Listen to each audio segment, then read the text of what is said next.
Hey, happy Wednesday. I'm Renee Weaver-Wright. I'm a manager here at My Virtual Academy, and welcome to What's Up Wednesday. Every Wednesday at 12:30, we try to share with you some of our success stories about our My Virtual Academy students and talk with you a little bit about how we do what we do here at My Virtual Academy. This is an exciting week for us because we've called all our teachers back to get the new school year started, and it's time for me to unload my bulletin boards. I start the year off with my picture boards here empty, and then as employees and people, children of our employees, some of our students give me things, I add them to our bulletin board, and every year I start with a fresh, clean bulletin board. So today's my day. I'm going to empty the bulletin board, and then I put everything in a file folder and I take a look at it. When I'm having a bad day, it kind of picks me up to look at the pictures of our staff and our family here at My Virtual Academy. So today's my day to do that.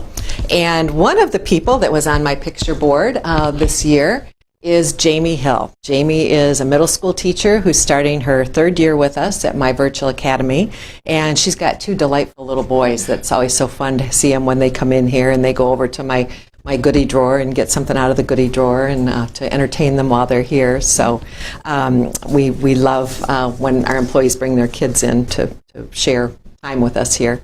Jaime, now you have been with us for you're starting your third year. Yes, so this is my third year teaching at My Virtual Academy, and I teach fifth grade and middle school, which is 6th through 8th grade. 6th through 8th grade. Yep. Okay, so middle school. So My Virtual Academy will work with students from 5th through 12th grade. Correct. So that's we work with a pretty broad age range. Yeah. Can you tell me a little bit about how it works with the middle school teachers? Yep. So the middle school teachers, will deal with kids that are obviously being homeschooled. We provide a free curriculum to the students. They get a certified, highly qualified teacher who messages them more than weekly, daily, calls them all the time. They have live lessons, which are super fun, once, maybe twice a week, where all the middle school teachers get together and all the middle school kids from wherever they are log in, and we all get to chat and talk. They love it. Now, can you tell me, because you guys have done some crazy things with the live lessons, what are some of the themes that you've had? What have we done? We've done coding. We've done virtual field trips to places they might not go, Europe, maybe a zoo they've never been to, museum, like an art museum. We switch it up.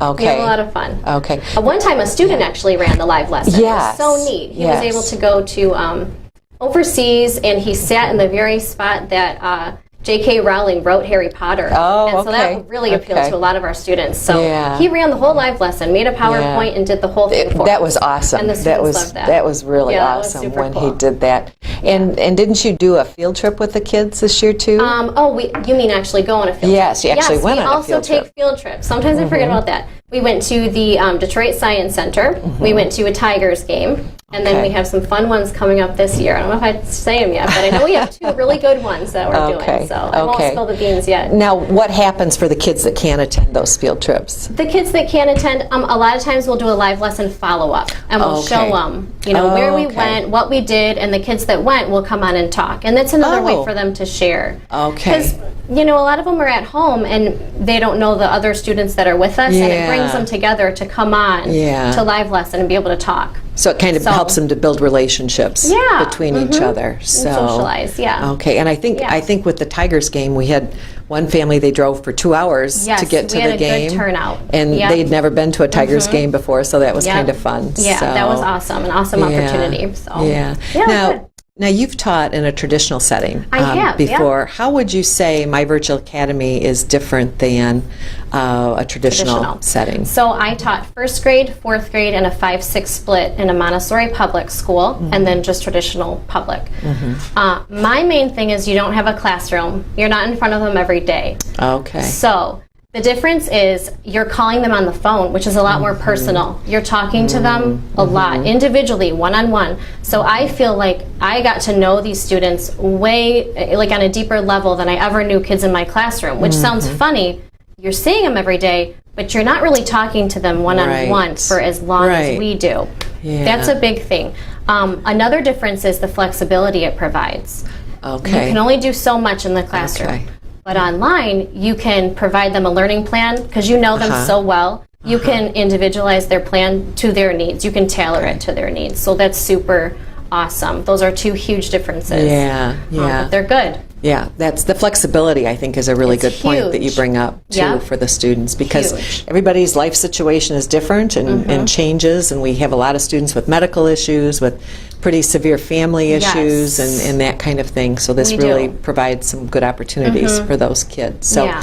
and I keep forgetting to tell our audience that if you have any questions, please, feel Oh. free to write them in, and we'll stop and answer them for you. So, can you tell me, we were just starting to talk a little bit about the challenges that your kids have. Can you share some of the challenges that you've encountered?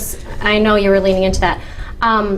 As far as flexibility, well, we might have like a gymnast and she's training for something great, and so she can't attend school.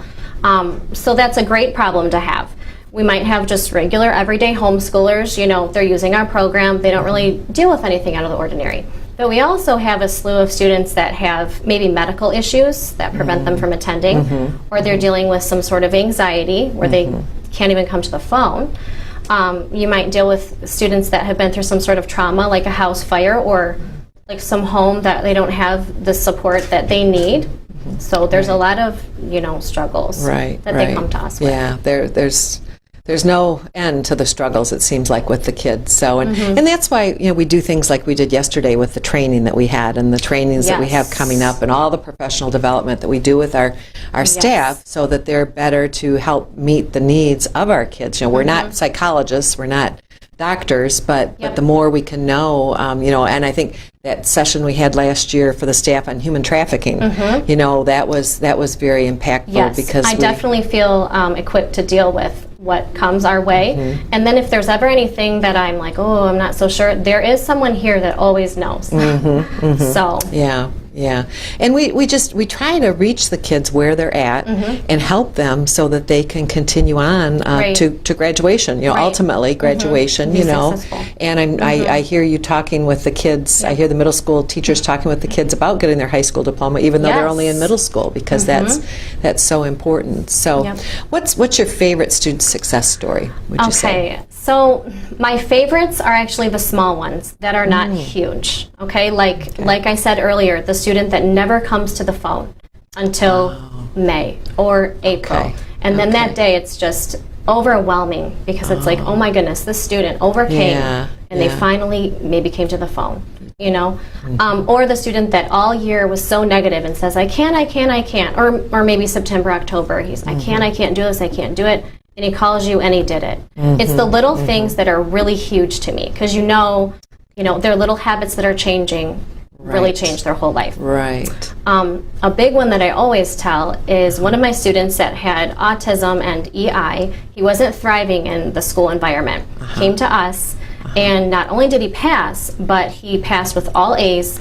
Wow. He finished early. Wow. And mom was just overjoyed that she couldn't find anything for her son. It's like, as a mom, what do you do? Yes. He has to go to school. And even at home, just the change she saw. So he was able to start the next grade early and everything. That's awesome. So that's one of my really favorites. Awesome. But I love the little ones. Yeah. Those are really good. Yeah, I think sometimes we need to celebrate those little ones. Yeah, because they're big. More often. They are huge. Yeah. They are huge, when we think about what our kids are going through. So, what do your students do that are successful in our program? Describe a successful student? So my most successful students have a lot of contact with me. Not only do I call them, but they call in a lot just for questions or to talk or to dig deeper into something. So the constant contact is huge. If you're successful, that's definitely going to go hand in hand. Another thing, they set a schedule. Because when you're home, it's hard. You want to do other things. It doesn't have to be 8 to 3, because we're flexible, but even if you're a night owl, because we have that work coming in at 2 a.m., they have a schedule and they do their work, because you have to be self-disciplined. You're not in the classroom with someone over you telling you when to do it. So we set a schedule, we are in constant communication, and then, because a lot of the kids have things that they're dealing with, my biggest thing for successful kids is they persevere. So we talk about, yes, this is your situation. We talk about it a lot, but we don't let it define you and let it tell you that you can't do your work. Oh, So that's those three awesome. things are huge. Yeah, that's awesome. Great advice for Yeah. the students. So, we're ready and gearing up. Like I said, we started our professional development this week. We're cleaning off the boards so we can fill them up with new pictures. If you're interested in my virtual academy, we would love to have your student or you part of our program. You just have to go to our website for My Virtual Academy and apply now. If you have questions about the process or questions about anything, we have folks, like Jaime said, we've got folks here always that can help you out. We have a team of very dedicated enrollment folks that can help you go through the process, walk through the process. And then, it's almost time for school to get started so that you can get your equipment and get going in the program. And, we have a room full of folks like Jaime that are excited to start the new school year and excited to help your kids succeed. So thank you for joining us today. Thank you, Jaime, for sharing things. And I'm looking forward to my next holiday card from you to compare to, from this last year. So again, we'll see you next Wednesday. Next Wednesday, we're going to have a student success coach that works with kids that are struggling and need some additional assistance. So we'll look forward to talking with you about that next week. So have a good week until next Wednesday. Thank you.